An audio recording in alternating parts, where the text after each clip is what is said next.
Welcome to Learn Short and Typing with Vikas sir. Legal Matter Progressive Magazine exercise number 15. At the rate 100 words per minute, 825 words. Be ready? Start.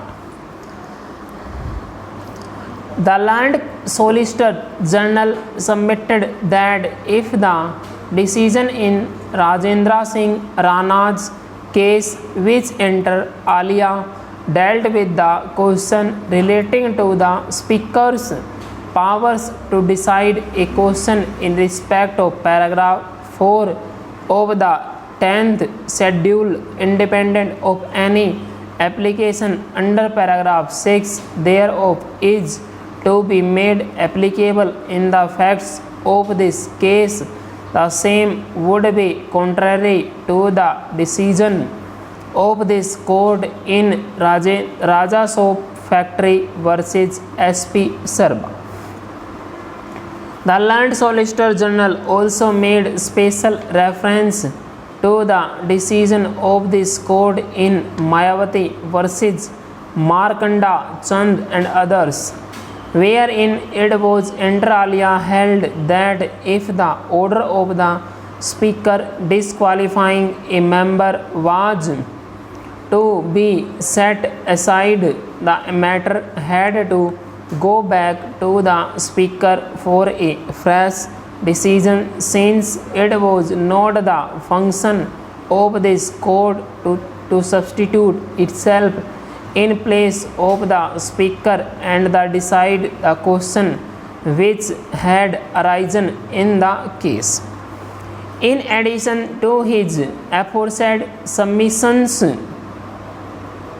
the Land Solicitor General also submitted that various substantial questions of law in regard to the interpretation of the Constitution had arisen in the facts of the present case, namely, whether paragraph 4 of the 10th schedule to the Constitution read as a whole contemplates that when at least 2/3 of the members of the legislature party agree to a merger between one political party and another, only then there is a deemed merger of one original political party with another. Whether a view of the difference in language between paragraphs 3 and 4 of the 10th schedule, a deemed merger is the only thing to be looked at as opposed to a split which must be in an original political party cumulatively with a group consisting of not less than 1/3 of the members of the legislature party.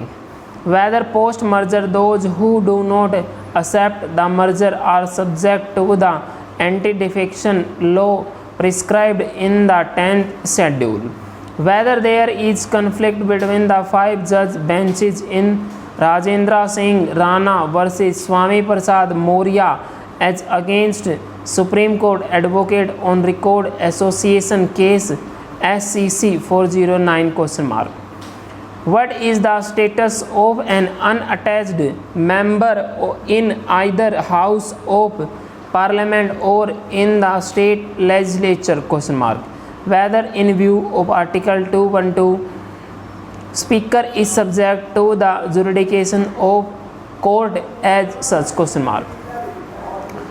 According to the Land Solicitor General, the aforesaid questions which involved interpretation of the Constitution were required to be decided by a bench of not less than 5 judges in view of the constitutional mandate in Article 145 of the Constitution before a final decision was taken in these appeals.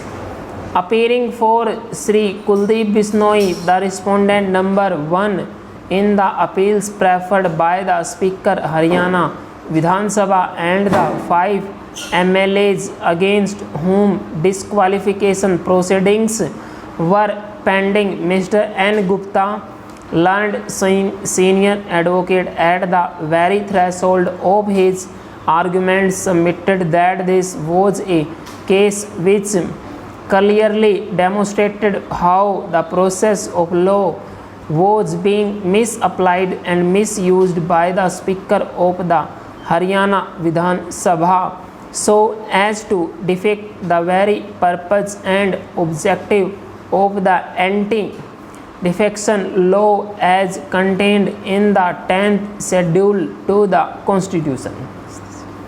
Mr. Gupta emphasized in great detail the manner in which the Speaker had deferred the hearing of the disqualification petitions filed by the respondent number 1 against the 5 MLAs on one pretext or the other, despite the fact that the applications for disqualification under paragraph 4 of the 10th schedule to the Constitution had been made as far as on 9 December 2009. Mr. Gupta submitted that till today the said disqualification applications are pending decision before the Speaker, and since such delay in the disqualification proceedings was against the very aim and object of the 10th schedule to the Constitution, the division bench of the High Court had no other option but to pass appropriate orders by invoking jurisdiction under Order 41 Rule 33 of the Code of Civil Procedure.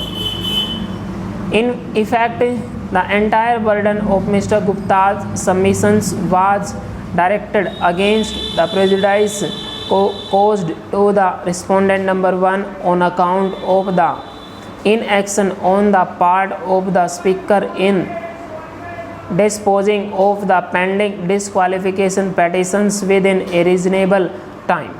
Mr. Gupta sought to justify the impugned order passed by the division bench of the High Court on the ground that on account of the deliberate delay on the part of the Speaker in allowing the 5 dissident MLAs from continuing to function as members of the House despite their violation, the High Court in exercise of its appellate powers under Order 41 gave interim direction so as to ensure that the petitioner before the Speaker was non-suited on account, hence the Speaker not to delay the disqualification of the said 5 MLAs. Full stop.